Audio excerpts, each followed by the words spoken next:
जी हाँ होस्ट, ज्यूपल एक star rank beastman के लिए लाइफ बाउंड पल है। इसके बिना न केवल क्या वे अपनी सारी युद्ध क्षमता खो देते हैं, लेकिन साथ ही वे बेहद कमजोर भी हो जाते हैं। ये तो उनके लिए अपना मानवीय रूप बनाए रखना कठिन है। और अगर उसे वह कभी वापस न मिले तो क्या होगा? समय के साथ साथ उसका शरीर पूरी तरह से पतित हो जाएगा। वह कभी अपने इंसानी घर नहीं लौट पाएगा। वह रूप धारण कर लेगा और केवल एक जानवर के रूप में ही अस्तित्व में रह पाएगा। कियाओ शीशी ने भौहें चढ़ाई। यह उसी सिद्धांत पर आधारित है जैसे कोई आत्मा अपनी मानव शक्ति खो देती है। यह तो बेहद दुखद है। क्या आप पता लगा सकते हैं कि शीजिन का ज्यूपल कहाँ स्थित है? शाओ याओ की आवाज सुनकर ऐसा लग रहा था जैसे वह अपना माथा पकड़ रही हो। मेजबान, मैं तो बस एक सिस्टम हूँ, आप जानते हैं। मैं नहीं सिर्फ शक्तिमान। ओह, क्या ये सही है? अच्छा, तो फिर मुझे लगता है कि मुझे बिना सिर वाले मुर्गे की तरह इधर-उधर भागना पड़ेगा और मैं इसे स्वयं ढूंढ लूंगा। और मैं ऐसा क्यों करूंगा? क्योंकि मुझे लगता है कि अगर शीजिंग ठीक हो जाता है तो वह शायद मेरी मदद करे। और मुझे उसकी मदद किस काम में चाहिए होगी? ओह, आपको पता है, शायद सभी को इकट्ठा करना समुद्री राक्षस टाइगर बीस्ट सिटी से नमक के खेतों को वापस लेने के लिए निकल पड़ते हैं। और मैं क्यों लेना चाहूंगा नमक के खेतों की ओर वापस? ठीक है, होस्ट, मुद्दे पर आइए। अगर मैं टाइगर बीस्ट सिटी को नष्ट नहीं करता तो वे मेरे पीछे पड़ जाएंगे। हम पहले से ही दुश्मन हैं। इसका या तो वे या मैं। तो इसके बारे में हमें क्या करना चाहिए? मेजबान, मैं आपके लिए मुश्किलें पैदा नहीं करूंगा। मैं जिया से मुझे वापस ले जाने के लिए कह दूंगा। एक बार जिन लिंग और अगर दूसरे मुझे ढूंढ लेंगे तो मैं एक अच्छी एकांत जगह ढूंढ लूंगा, अपना छोटा सा गुट बना लूंगा और सबसे दूर चला जाऊंगा इस सारी परेशानी से। इतना कहकर कियाओ शीशी ने जिया को गले लगा लिया और जाने की तैयारी करने लगी। अरे रुको मेजबान, देखो तो सही, तुम फिर से इतने गंभीर हो गए। ऐसा नहीं है कि देखो, मैं सर्वशक्तिमान तो नहीं हूं, लेकिन मैंने ऐसा किया।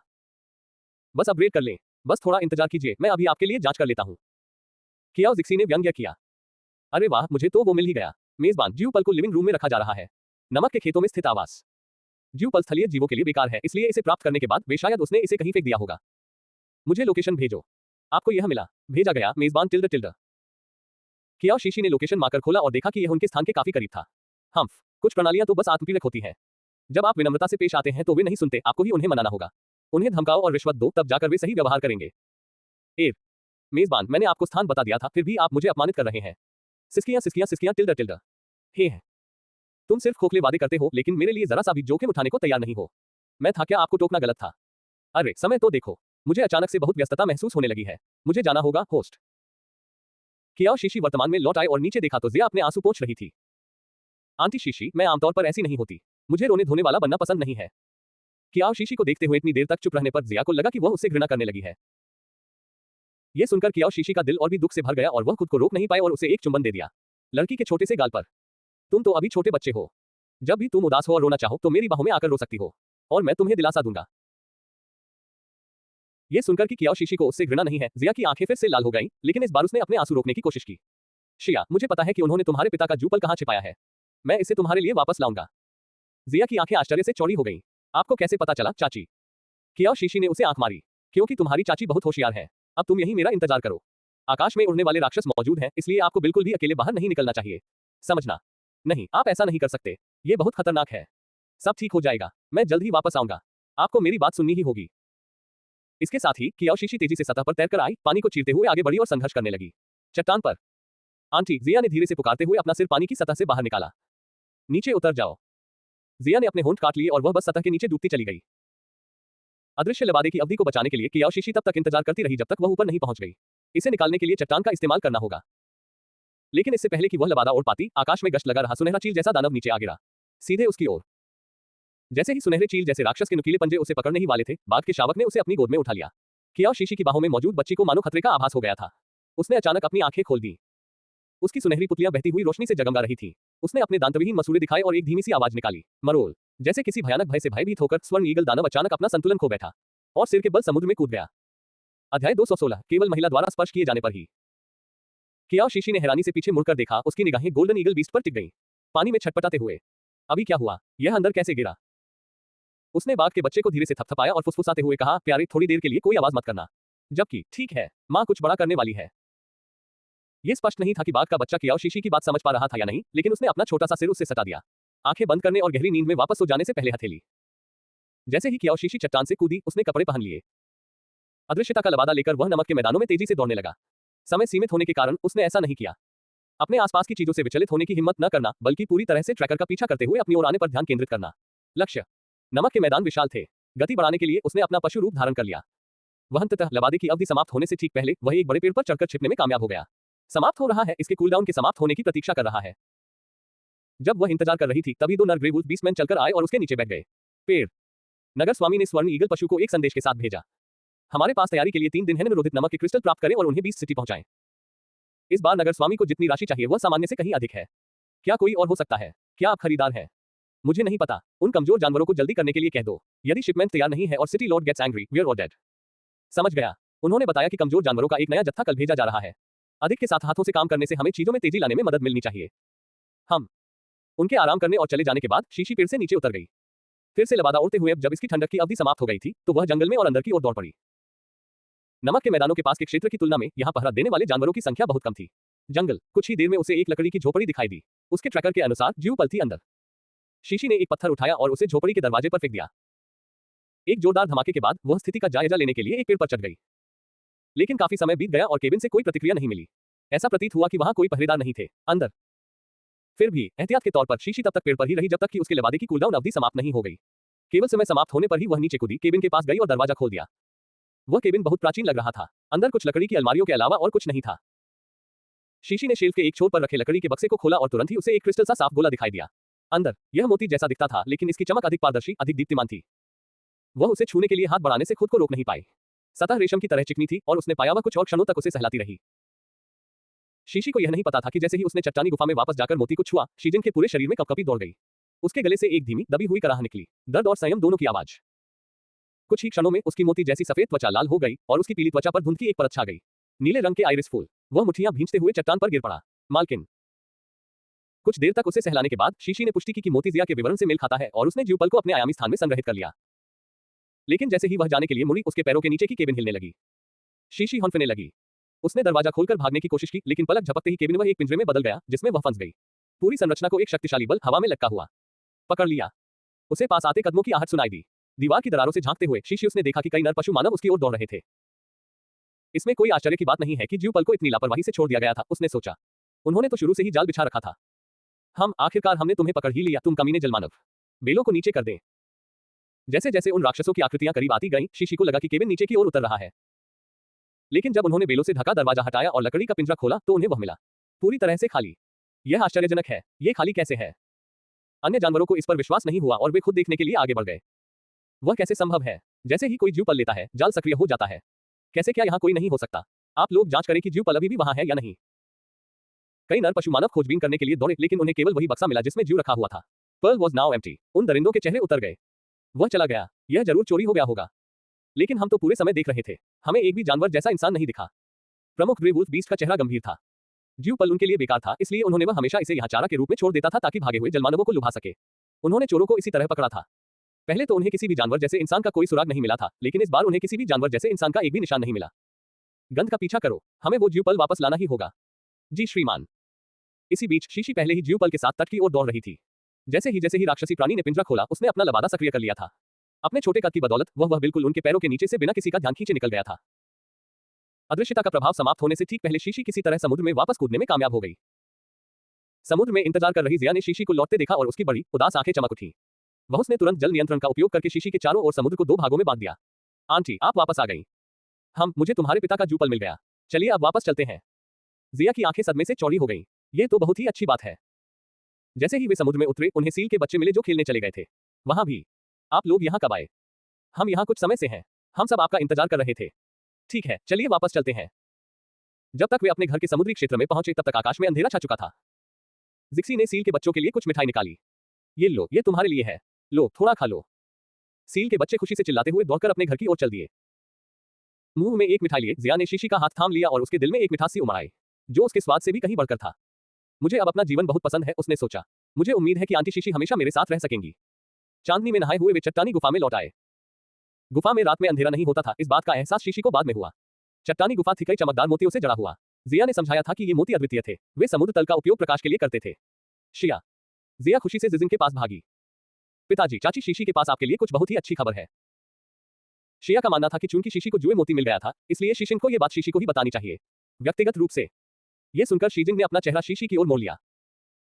शायद रोशनी का असर था, लेकिन शीशी को लगा कि शीजिन के चेहरे पर एक हल्का मोहक गुलाबी रंग था। वह चलकर आई और बोली, मैं नमक के मैदानों पर थी। मुझे आपका ज्यूपल मिला और मैं उसे ले आया। पीछे। यह सुनकर शीजिन इतना स्तब्ध रह गया कि कुछ बोल नहीं पाया। पिताजी, क्या आप बोलने के लिए बहुत खुश हैं? आंटी शीशी तो सच में बहुत ही कमाल की है। वह पूरी तरह से चली गई, खुद गई और ज्यूपल को वापस ले आई। शिजिंग की लंबी उंगलियां धीरे धीरे मुट्ठी में बदल गईं। अगर शीशी उसकी आंखें देख पाती तो वह ऐसा नहीं करती। उनमें व्याप्त घोर आश्चर्य को हम देख नहीं पाए। इसलिए जिसने ज्यूपल को छुआ, क्या आप वही थे?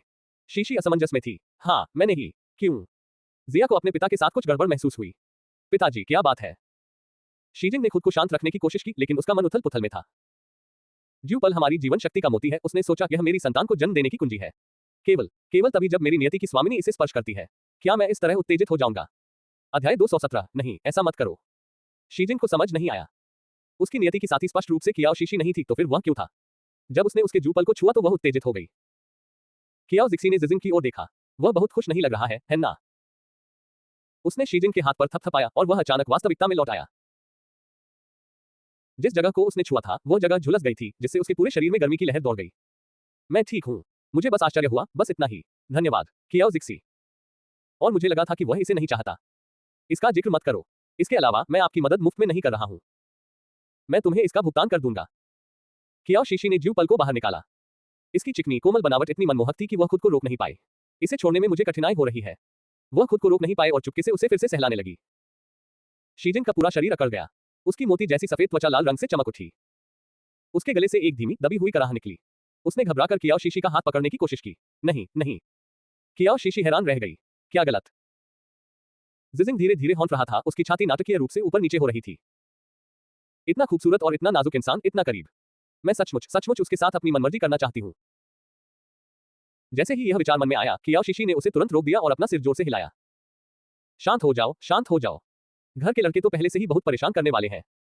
वासना एक तलवार है, आपके सिर पर मंडरा रहा है। तथास्तु ऐसा ही हो। लेकिन यह मोती छूने में बहुत अच्छा लगता है। अगर मैं इसे वापस दे दूं, तो मुझे इसे छूने का मौका फिर कभी नहीं मिलेगा। कियाओ शीशी ने इसे हल्के से दबाया। नग। जिजिंग ने धीरे से चिल्लाते हुए उसका हाथ पकड़ा और ज्यूपल को वापस छीन लिया। कियाओ शीशी ने अजीब तरह से हंसते हुए कहा, यह वाकई एक बढ़िया चीज है, हा हा हा। शिजिंग ने अपने होंठ कसकर बंद कर लिए और अपनी आवाज को स्थिर रखने के लिए संघर्ष किया। धन्यवाद। मुझे बस ऐसा लगा, थोड़ी अस्वस्थता है। कुछ देर आराम करने के बाद मैं ठीक हो जाऊंगा। ठीक है, तो मैं आपको आराम करने देता हूं। मैं कुछ खाना बनाने जा रहा हूं। चाची शीशी, मुझे आपकी मदद करने दीजिए। ठीक है। जब कियाओ शीशी सुरक्षित दूरी पर पहुंच गई, तभी जिजिंग ने अपनी हथेली से ज्यूपल को नीचे रखा। उसके नीचे पानी में उंगली के एक इशारे से समुद्र का पानी घूमकर उसे घेर लिया और चमकदार ज्यूपल तेज रोशनी की एक चमक के साथ विस्फोट हुआ। कियाओ शीशी आश्चर्य से देखती रही। शिया, ज्यूपल के साथ क्या तुम्हारे पिता का शरीर सक्षम हो पाएगा? क्या पूरी तरह से ठीक हो जाएंगे?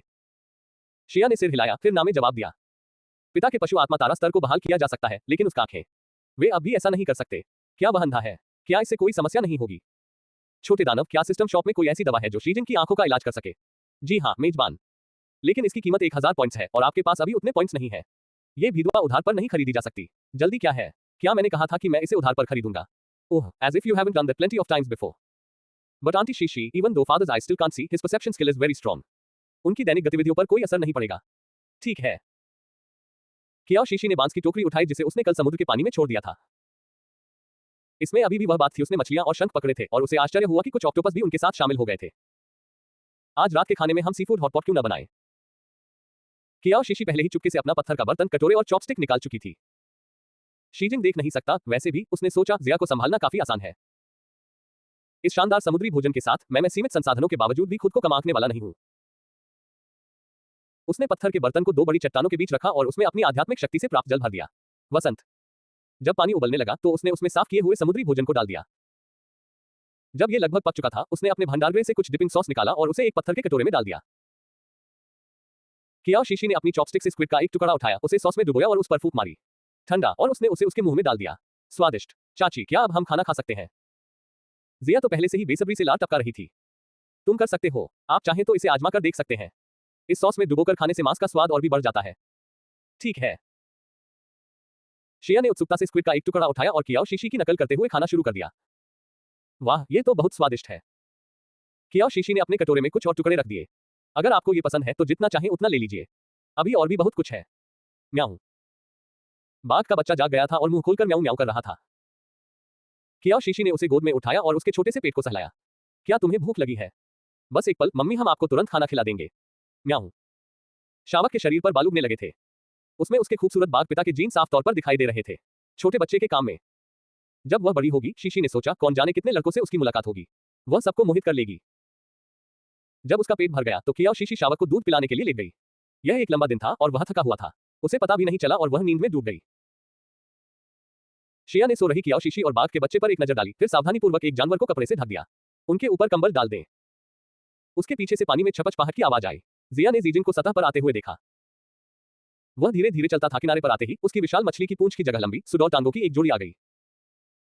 पिताजी, आपका 20 सोल स्टार लेवल आखिरकार बहाल हो गया है। यह बेहतरीन है। भावुकता से अभिभूत होकर जिया ने खुद को जिजिन की बाहों में झोंक दिया। केवल वही जानती थी कि यह कितना कठिन था। उनके पिता के घायल होने के बाद उनके जीवित रहने के लिए यही एकमात्र सहारा था। जिजिन ने धीरे से जिया के छोटे से सिर पर हाथ फेरा।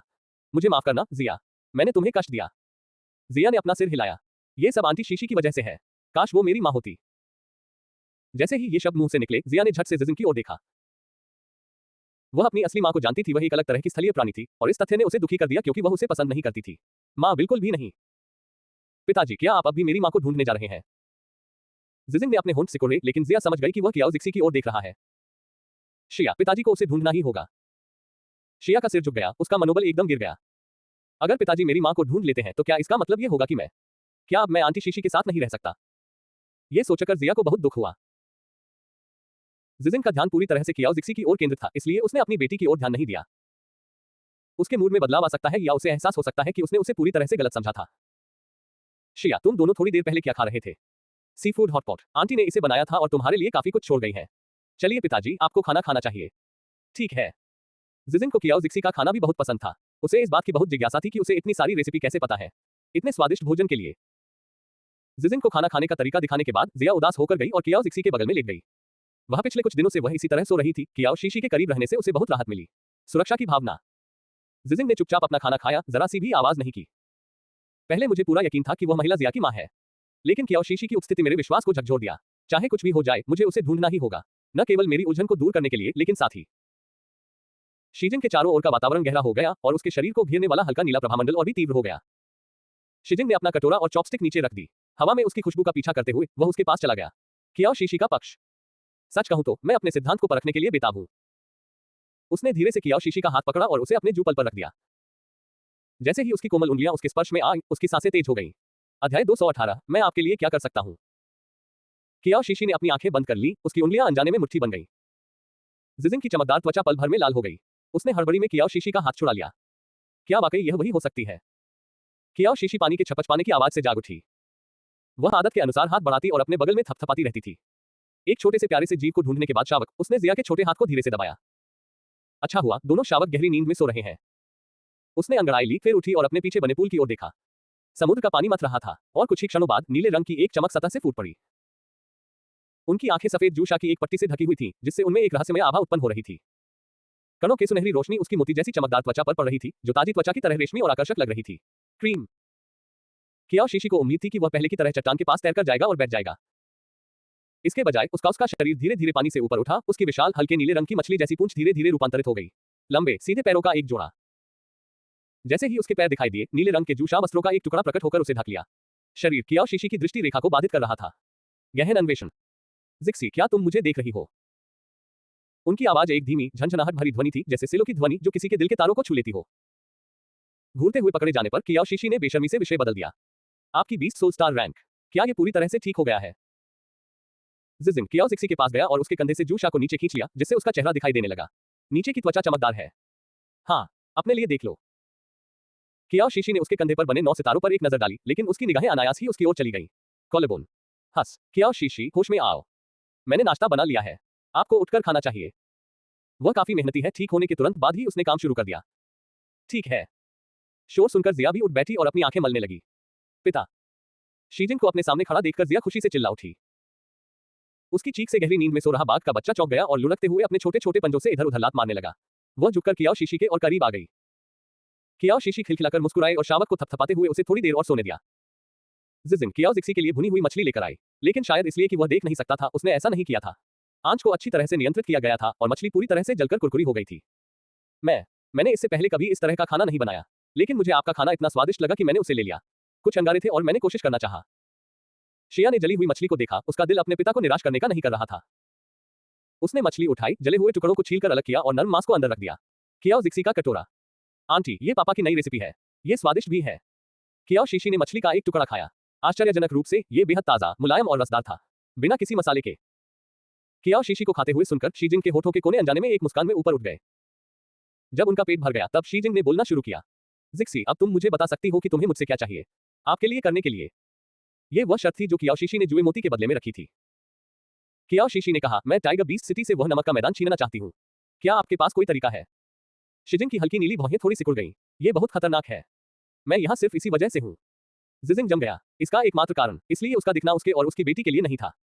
वह नमक का मैदान कभी जलमानवों का इलाका हुआ करता था, लेकिन टाइगर बीस्ट सिटी के जानवरों ने इसे हथियाने के लिए तरह तरह की चालें चली, जिससे मेरे लोगों को गंभीर नुकसान पहुंचा। अब जलपरी जाति के लोग समुद्रों में फैले हुए हैं। नमक के खेत को वापस लेने के लिए हमें ये करना होगा कि उन्हें बुलाओ। कियाओ शीशी को पहले से ही शक था कि नमक का खेत शीजिंग से जुड़ा हुआ है, लेकिन उसने ऐसा नहीं किया था। ऐसा माना जाता था कि यह कभी उनका इलाका था। ठीक है, सहायता के लिए मैं क्या कर सकता हूँ? आपको कुछ भी करने की जरूरत नहीं है। ये शुरू से ही हमारा घर था, इसे वापस लेना ही उचित है। शीजिंग के होठों से ये शब्द अभी निकले ही थे कि गुफा के बाहर से कर्कश आवाजें सुनाई देने लगी। इस चट्टानी गुफा में जलपरियों की गंध बहुत तीव्र है, वे अंदर हो सकते हैं। शीजिंग के होठों के कोने नीचे की ओर मुड़ गए। जिया का चेहरा पीला पड़ गया और वह अवचेतन रूप से उसने अपने पिता का हाथ पकड़ लिया। पिताजी, उन्होंने हमें ढूंढ लिया है। कियाओ शीशी बाघ के शावक को पकड़े हुए खड़ी हो गई। क्या ये लोग टाइगर बीस्ट सिटी से हैं? जिजिंग ने सिर हिलाया। जब उन्होंने मुझे पहले गंभीर रूप से घायल कर दिया था तो मैंने इसे भागने के अवसर के रूप में इस्तेमाल किया था, लेकिन उन्होंने हमारा पीछा करना कभी बंद नहीं किया। हमें जाना होगा। सही। जैसे ही वे मुड़े, कियाओ शीशी ने जल्दी से अपना सारा सामान समेट लिया। शिया अभी बहुत छोटी थी और उसका दिमाग हमेशा सतर्क रहता था, इसलिए उसने इस तरह की छोटी सी बात पर ध्यान नहीं दिया। जैसे ही कियाओ शीशी पानी में उतरी, शीजिंग ने अपनी बाह उसकी कमर के चारों ओर लपेट ली। जलूस के शरीर के चारों ओर का घेरा तुरंत पीछे हट गया। अगर मैं तुम्हें उठाकर ले जाऊं तो ये ज्यादा सुरक्षित होगा, तो फिर मुझे आपको परेशान करना पड़ेगा। जैसे ही दो काले भालू जैसे राक्षस अंदर आए, कियाओ शीशी का समूह पहले ही पानी में डूब चुका था। लहरें। ब्लैक बेयर बीस्टमैन में से एक ने चट्टानी गुफा के अंदर की हवा को सूंघा। मुझे उनकी गंध आ रही है। वे पहले निश्चित रूप से यहीं छिपे हुए थे। दोनों पशु मानव गंभीर भाव से तालाब को घूर रहे थे। हम एक कदम पीछे रह गए हैं। वे संभवतः भाग गए हैं। ये वापस जाओ और नेता को बताओ कि वे भाग निकले। दो नरकाले भालुओं में से लंबे वाले ने उलझन में पूछा, नेता अभी भी ऐसा क्यों चाहता है? उन जलमानवों का शिकार करो। क्या उसे वाकई डर है कि वे बदला लेने के लिए वापस आएंगे? साथ उनकी शक्ति का दयनीय अंश। हम्फ, आप उन्हें कम आंकते हैं। जलमानव अपने क्षेत्र को लेकर बेहद सतर्क रहते हैं और वे इसका इस्तेमाल करते हैं। भ्रम पैदा करने की तकनीकें। क्या तुम भूल गए हो कि तुम्हारे अपने भाई की मौत उन्हीं के हाथों हुई थी? नेता का कहना है कि नमक का मैदान टाइगर बीस्ट सिटी के लिए अत्यंत महत्वपूर्ण है। अगर जलपरी इसे वापस ले लेती हैं तो हम सब मृत। इसलिए तो उन्हें खत्म करना जरूरी था। एक भी जीवित नहीं बच सका। शिया के नेतृत्व में होने के विपरीत शीजिंग की गति दोगुनी से भी अधिक थी। अपना संतुलन बनाए रखने के लिए कियाओ शीशी के पास उसके सहारे झुकने के अलावा कोई विकल्प नहीं था। उसे अपने करीब आते हुए महसूस करते हुए शीजिंग ने सहज रूप से फिर से अपनी गति बढ़ा दी। जिया ने अपनी पूंछ को पूरी ताकत से हिलाया। उसे एहसास हुआ कि उसके पिता की गति लगातार बढ़ती जा रही है। वह पीछे छूटने ही वाली थी। अगर तुम पकड़ नहीं पा रहे हो तो मेरी पीठ पर चढ़ जाओ, मैं तुम्हें उठाऊंगा। ठीक है। कियाओ शीशी ने सोचा कि शीजिंग को जल्दी होगी, इसलिए उसे धीरे चलने के लिए कहना ठीक नहीं लगा। इसके बजाय उसने उसका हाथ पकड़ा और उसकी पीठ पर चढ़ गई और अपनी बाहों को उसकी गर्दन के चारों ओर लपेट लिया। पीछे से उसका शरीर अब लगभग पूरी तरह से उसके शरीर से सटा हुआ था। उसके कोमल शरीर को अपने शरीर से सटा हुआ महसूस करते ही शीजिंग की गति अनायास ही धीमी हो गई। जिया, जो तेजी से उसके साथ चलने की कोशिश कर रही थी, ध्यान नहीं दे रही थी और सीधे उसके आगे निकल गई। उन्हें आह, पिताजी को क्या हो गया है? इस बार जिजिंग कियाओ जिक्सी को एक गहरे समुद्री घाटी में ले गया। एक स्थलीय जीव के रूप में कियाओ शीशी मुझे गहरे समुद्र से स्वाभाविक रूप से डर लगता था। उनके चारों ओर फैले घोर अंधेरे ने उसने बिना सोचे समझे शीजिंग को और कसकर गले लगा लिया। डरो मत, अधिकांश समुद्री जीव यहां आने की हिम्मत नहीं करते। शीजिंग की उंगलियों से एक चमक निकली जिसने आगे के रास्ते को रोशन कर दिया। गर्म कोमल प्रकाशित से कियाओ शीशी के मन में मौजूद कुछ भय को दूर करने में मदद मिली। अब हम कहां जा रहे हैं? एक ऐसे क्षेत्र में जहां मैं अपने अधिक लोगों को बुला सकूं। प्रकाश का उपयोग करते हुए कियाओ शीशी ने उत्सुकता से अंधेरे में झांका। अचानक उसे एक शक्तिशाली अनुभूति हुई, उन पर एक दमनकारी उपस्थिति हावी हो रही है।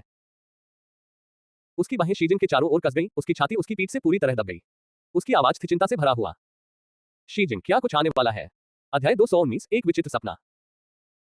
कियाओ शीशी के बोलते ही उसे एक अत्यंत दमनकारी उपस्थिति का एहसास हुआ। ऊपर की ओर। क्या ये वही पशु वंशज हो सकते हैं जो शीजिंग और अन्य लोगों का शिकार कर रहे थे?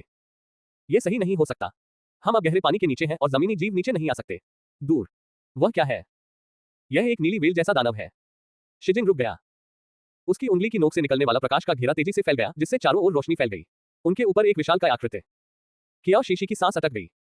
उसका शरीर इतना विशाल था कि वह खुद को उसके एक साथी से भी छोटी महसूस कर रही थी। आंखों की पुतलियां। यह एक विशालकाय गतिशील क्रूज जहाज जैसा था। कितना भयानक। क्या यह हम पर हमला करेगा? नहीं, नीली वेल जैसे जीव बिना किसी कारण के जलमानवों पर कभी हमला नहीं करते। उनका स्वभाव है दरअसल काफी सौम्य। उसकी बातों के बावजूद कियाओ शीशी को अभी भी इतने विशालकाय जीव से सहज भय महसूस हो रहा था। जिजिंग ने उसकी बेचैनी को भांप लिया और मुड़कर उसे समुद्र में और गहराई तक ले गई। शीजिंग की उंगली की नोक से निकलने वाली रोशनी ने उनके आसपास के एक छोटे से क्षेत्र को ही रोशन किया। उसे इस बात का कोई अंदाजा नहीं था समुद्र की गहराई कैसी दिखती थी या वे कितनी देर से तैर रहे थे। जब बाघ का बच्चा भूख से चिल्लाया तब जाकर शीजिंग ने अपनी गति फिर से बढ़ाई और वहां पहुंच गया, एक जलमग्न घाटी में। उसे उम्मीद थी कि घाटी घोर अंधेरी होगी, लेकिन जब शीजिंग उसे अंदर ले गई तो वहां का माहौल बिल्कुल अलग था। दिन के उजाले की तरह मानो वे वापस जमीन पर आ गए हो। इस जगह क्या है? यह एक ऐसा मिलन स्थल है जिसके बारे में केवल हम जलमानव ही जानते हैं। कियाओ शीशी ने उत्सुकता से चारों ओर देखा। यह किसी जलमग्न महल जैसा प्रतीत होता था। हालांकि इसका निर्माण कार्य कुछ अव्यवस्थित सा लग रहा था। सर्वव्यापी मोती और क्रिस्टल पत्थर चीख रहे थे। विलासिता।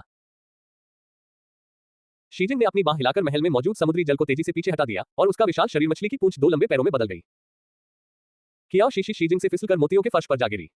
कितना आलीशान! इन सबको बनाने में कितने आंसू लगे। शीशी, यहाँ थोड़ी देर आराम करो, मैं बाकी जलपरियों को बुलाने जा रहा हूँ।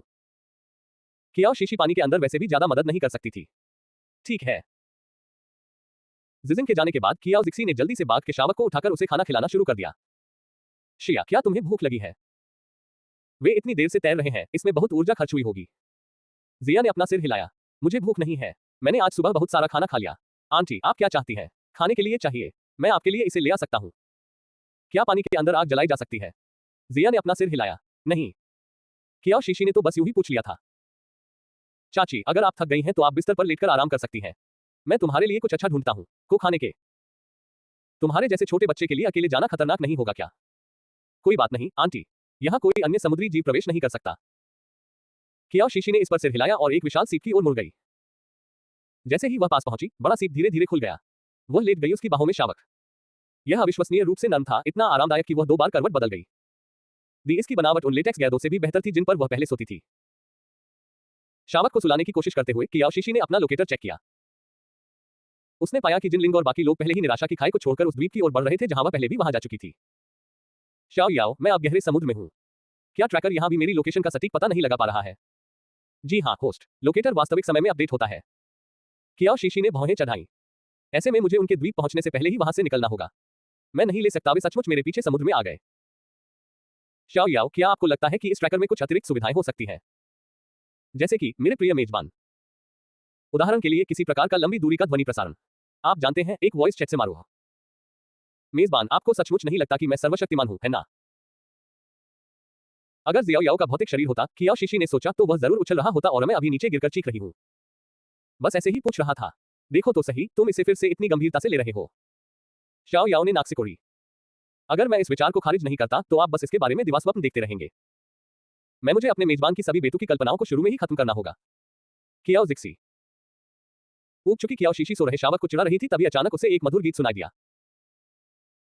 उसने ध्यान से सुनने की कोशिश की, लेकिन गाना इतना मनमोहक था कि उसने सबका दिल जीत लिया। इससे उसकी पलकें बड़ी हो गईं, वे लगातार भारी होते गए, अंततः बंद हो गए। शीशी, शीशी, तुम क्या कर रही हो? कियाओ शीशी ने अपनी आंखें खोली। उसके सामने से सफेद कोहरा छटता हुआ प्रतीत हो रहा था। चारों तरफ देखना, वह खुद को एक बर्फीले मैदान पर पाई। वो वापस उसी जगह आ गई थी जहां वह पहली बार पहुंची थी। स्थानांतरण। भूरे रंग की खाल ओढ़े एक लंबा सुंदर नर पशु वंशज उसकी ओर बढ़ा। क्या हुआ शीशी, क्या आपको भूख लगी है? तुम्हारे पिता शिकार पर जाएंगे, आप यही घर पर इंतजार करें और भाग मत जाना, समझे? उसके पिता। कियाओ शीशी उस पुरुष की दूर जाती हुई आकृति को देखती रही। वह लंबे समय तक अपने आलसे से बाहर नहीं निकल पाई। समय। उसे ऐसा लग रहा था जैसे वह कुछ महत्वपूर्ण भूल गई हो, लेकिन उसे याद नहीं आ रहा था कि वह क्या भूल गई है। था। क्या मूल मालिक के पिता की मृत्यु बहुत पहले नहीं हो गई थी? वह बर्फ के मैदान पर क्यों होगा? सफेद कोहरे का एक बवंडर फिर से गुजरा, जिससे उसकी आंखों में चकाचौंध हो गई। जब आसमान साफ हुआ तो कियाओ शीशी ने खुद को पाया। बर्फ के मैदान के किनारे पर खड़ा हुआ। ठीक आगे बर्फीला समुद्र का पानी था। जैसे ही वह पीछे हटने वाली थी, उसने पानी की सतह पर एक हल्के नीले रंग की आकृति को तैरते हुए देखा। पानी। एक पल बाद ही वह उस व्यक्ति को किनारे पर खींच लाई थी। उसके लंबे नीले रंग के बाल उसकी चिकनी छाती पर फैले हुए थे। उसके होठों का रंग जो हल्की नीली रोशनी चमक रही थी, जो पहले ही फीकी पड़ने लगी थी। जिजिंग। कियाओ शीशी को विश्वास नहीं हो रहा था। शीजिंग बर्फ के मैदान पर क्यों होगा? जिक्सी, क्या यही वो साथी है जिसे तुमने अपने लिए चुना है? एक जलमानव है ना? वह सभ्य दिखता है, लेकिन वह ऐसा लगता है कि उसे चोट लगी है। तुम्हारे पिता उसे तुम्हारे लिए वापस ले आएंगे। उसके पिता ने शीजिंग को जमीन से उठाया और उसे गोद में उठाकर ले गए वापस बर्फ की गुफा में। अरे, मैंने कभी नहीं कहा कि मैं उसे अपना बनाना चाहती हूँ। एममेट। कियाओ शीशी की आंखों के सामने अचानक अंधेरा छा गया। उसे बस एक ठंडा, हल्का सा स्पर्श महसूस हो रहा था। उसके होठों पर। उसे इसका एहसास हो गया था कि ये शीजिन की उपस्थिति थी। मैंने यूं ही शीजिन के साथ क्यों संबंध बना लिए? आखिर हो क्या रहा है? म्याऊं म्याऊं। कियाओ शीशी की आंखें एकदम खुल गईं। सबसे पहले उसने देखा कि बाघ का बच्चा उसकी उंगली को कुतर रहा था। उसके हाथ में हल्का सा दर्द होने से वह पूरी तरह जाग गई। मौसी, मैं आपके लिए ढेर सारे समुद्री अंगूर लेकर आई हूं। आकर कुछ चखकर देखिए। शिया हल्के हरे रंग के समुद्री अंगूरों से भरा एक बड़ा बर्तन लेकर लौटी। उसने ध्यान से देखा कि कियाओ शीशी के मूड में कुछ गड़बड़ लग रही थी। आंटी, क्या हुआ? क्या मैंने आपको जगा दिया?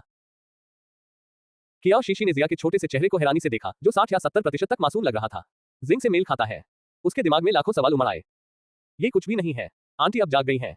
चाची, क्या आप समुद्री अंगूर खाना चाहती हैं? कियाओ शीशी उस छोटी बच्ची की उम्मीद भरी निगाहों का विरोध नहीं कर सकी। उसने एक अंगूर उठाया जो लगभग उसके नाखून के आकार का ही था और उसने उसे खा लिया। जब उसने उसे काटा तो उसमें से रस फूट निकला, लेकिन उसका स्वाद अच्छा नहीं था। यह धुंधला था, लगभग इसका कोई स्वाद नहीं है, बल्कि ऐसा लगता है जैसे इसे शरीर में पानी की कमी को पूरा करने के लिए खाया जाता है। शिया, तुम्हारी उम्र कितनी है? मौसी, मैं लगभग 5 साल का होने वाला हूँ। कियाओ शीशी जम गई। 5 वर्षीय। उस समय मूल मालिक के पिता वास्तव में जीवित थे। वह सपना। यह सच नहीं हो सकता है ना? लेकिन सपने में सब कुछ इतना वास्तविक क्यों लग रहा था, मानो मैंने खुद इसका अनुभव किया हो।